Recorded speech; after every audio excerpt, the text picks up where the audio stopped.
Kami hormati Ibu Afrita Amelia selaku dosen pengampu mata kuliah teknologi nirkabel pita lebar.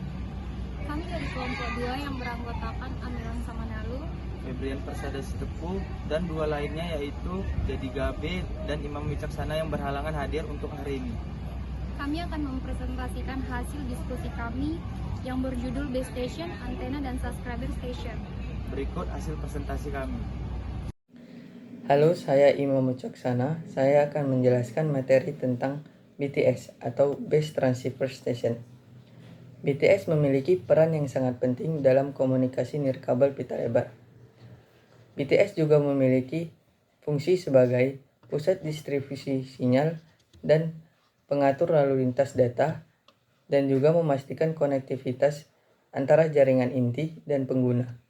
BTS atau Base Transceiver Station memiliki arti sebagai sebuah prasarana telekomunikasi yang memudahkan komunikasi nirkabel antara peranti komunikasi dan jaringan operator. BTS memiliki beberapa jenis seperti rectangular tower. Tower jenis ini memiliki bentuk persegi panjang dan memiliki 4 kaki di bawahnya, dan juga tinggi dari tower ini sekitar 40 meter sampai 50 meter. Yang kedua adalah triangle tower. Tower yang berbentuk segitiga dan memiliki 3 kaki di bawahnya dan juga memiliki tinggi sekitar 40 meter sampai 60 meter. Yang terakhir adalah tower pole. Tower yang sangat jarang dipakai karena sinyal cenderung lemah dan tidak stabil dan mudah roboh. Dan BTS memiliki beberapa keuntungan dan kerugian. Keuntungan dari BTS adalah memiliki konektivitas luas, kapasitas tinggi, dan peralihan handover yang lancar, dan juga dukungan layanan darurat dan keamanan jaringan.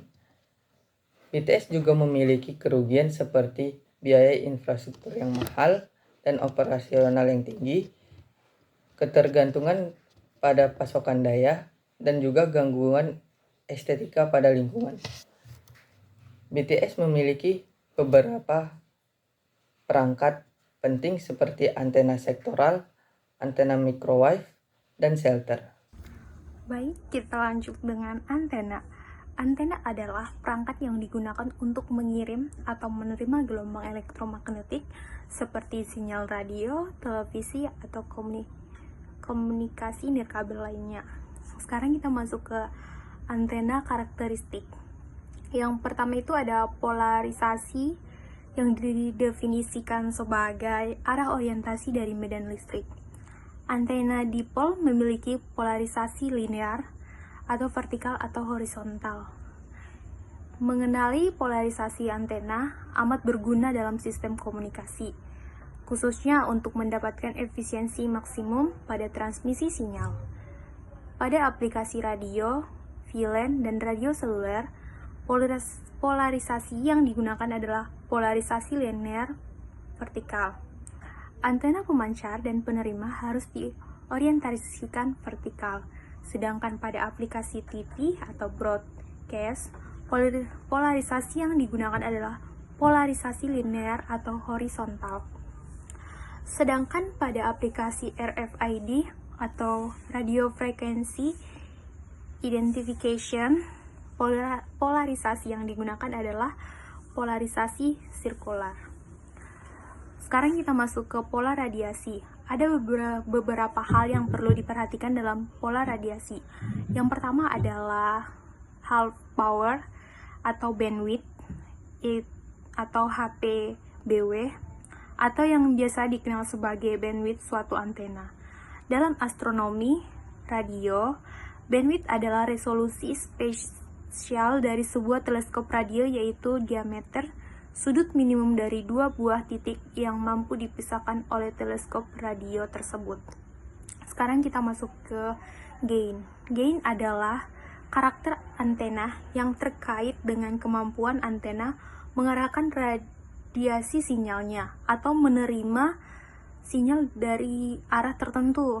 Antena dengan gain rendah mempunyai polarisasi radiasi yang berbeda dengan antena sejenis yang punya gain yang besar. Pola radiasi antena dengan gain rendah bersifat melebar, sehingga energi yang dipancarkan terdistribusi luas secara sektoral. Sedangkan antena dengan gain besar memiliki pola pancar yang sempit. Energi yang dipancarkan tidak melebar, tetapi arah pancaran utamanya, energi ini bisa menjangkau tempat yang lebih jauh. Besar gain dari suatu antena menentukan kemampuan antena tersebut untuk memfokuskan energi yang memancarkannya suatu arah. Contohnya, antena dengan gain 20 desibel lebih fokus dibandingkan antena dengan gain 10 desibel.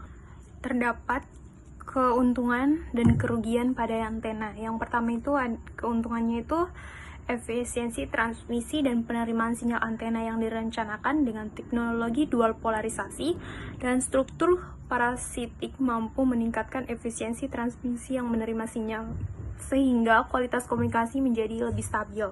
Yang kedua, keuntungannya itu adalah fleksibilitas desain dan integrasi. Antena modern yang seperti patch dan microstrip dapat dirancang secara kompak dan mudah diintegrasikan ke dalam perangkat mobile, IoT, dan sistem komunikasi satelit. Dan yang keuntungan yang ketiganya itu jangkauan luas dan gainnya tinggi. Antena direksional dan parabolik memiliki gain tinggi yang memungkinkan jangkauan sinyal lebih jauh dan kuat, cocok untuk komunikasi jarak jauh dan satelit. Nah, sekarang kita ke kerugiannya. Yang pertama itu adalah interferensi sinyal, yaitu jika konfigurasi antena tidak optimal, dapat terjadi interferensi antar kanal dan antar perangkat yang menurunkan kualitas komunikasi. Yang kedua itu sensitif terhadap lingkungan dan cuaca. Kinerja antena sangat dipengaruhi oleh kondisi geografis seperti bangunan tinggi, vegetasi, dan cuaca buruk yang dapat menyebabkan degradasi sinyal. Yang terakhir itu ada keterbatasan bandwidth pada antena konvensional. Beberapa jenis antena tradisional memiliki bandwidth sempit, sehingga tidak cocok untuk aplikasi broadband percepatan tinggi. Oke, di sini saya akan menjelaskan tentang subscriber station. Jenis subscriber station. Yang pertama yaitu fixed subscriber station. Digunakan di lokasi tetap, misalnya WIMA atau rumah. Yang kedua, mobile subscriber station. Digunakan untuk pelanggan bergerak, misalnya smartphone atau modem USB. Dan yang terakhir, portable subscriber station. Bisa dipindah-pindah, contohnya modem WiFi. Dalam konteks jaringan telekomunikasi, subscriber station dapat berupa perangkat yang dipasang di rumah atau kantor pengguna dan berfungsi sebagai penghubung antara perangkat pengguna dan jaringan nirkabel. Cara kerja antena base station, antena, dan subscriber station. Yang pertama, base station berfungsi sebagai pusat komunikasi yang menghubungkan pengguna dengan jaringan utama atau internet. Base station mengatur lalu lintas data, mengontrol sinyal, serta memastikan koneksi tetap stabil antara pengguna dan sistem. Kedua, antena berperan sebagai alat pengirim dan penerima gelombang radio. Antena yang terpasang di base station akan memancarkan sinyal ke area tertentu, sedangkan antena di subscriber station menerima sinyal tersebut. Antena juga mengubah sinyal listrik menjadi gelombang elektromagnetik agar bisa ditransmisikan melalui udara. Dan yang terakhir, subscriber station atau stasiun pelanggan. Perangkat yang digunakan oleh pengguna akhir. Subscriber station menerima sinyal dari antena base station, kemudian mengubahnya menjadi data yang bisa digunakan untuk komunikasi suara, video, atau internet. Selain menerima, subscriber station juga dapat mengirimkan data kembali ke base station melalui antena. Saya akan memberikan kesimpulan dan saran dari materi kami.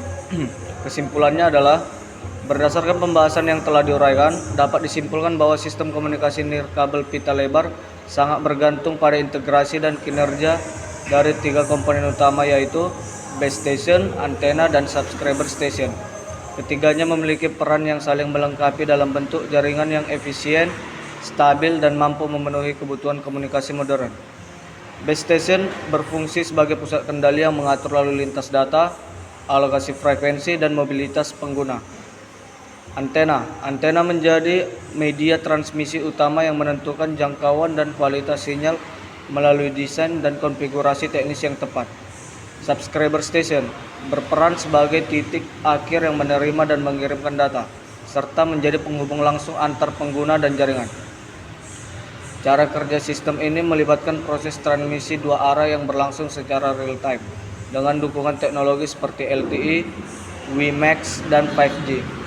Meskipun memiliki kelebihan masing-masing, ketiga komponen juga menghadapi tantangan teknis seperti interferensi, keterbatasan spektrum, dan kondisi geografis yang kompleks.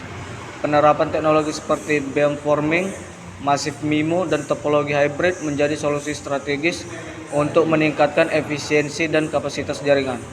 Dalam konteks jaringan modern, pemahaman terhadap base station, antena, dan subscriber station menjadi landasan penting dalam pengembangan sistem komunikasi yang adaptif dan berkelanjutan. Saran untuk mendukung pengembangan sistem komunikasi nirkabel pita yang optimal, beberapa saran yang dapat dipertimbangkan adalah perancangan sistem yang matang, penempatan base station, dan pemilihan jenis antena harus disesuaikan dengan kondisi geografis dan kepadatan pengguna. Pengguna teknologi adaptif, implementasi antena pintar, dynamic spectrum allocation, dan virtualisasi jaringan dapat meningkatkan efisiensi dan fleksibilitas sistem. Peningkatan kualitas perangkat subscriber station, perangkat pengguna harus memenuhi standar teknis dan mampu beradaptasi dengan kondisi sinyal yang dinamis. Pengembangan sumber daya manusia, mahasiswa dan praktisi teknik elektro perlu terus memperdalam pemahaman tentang sistem komunikasi nirkabel melalui riset, pelatihan, dan kolaborasi industri. Pemanfaatan regulasi dan standar internasional mengacu pada standar IEEE dan GSMA untuk memastikan interoperabilitas dan keamanan jaringan. Sekian hasil presentasi dari kami. Terima kasih. Jangan lupa like, comment, subscribe, and share.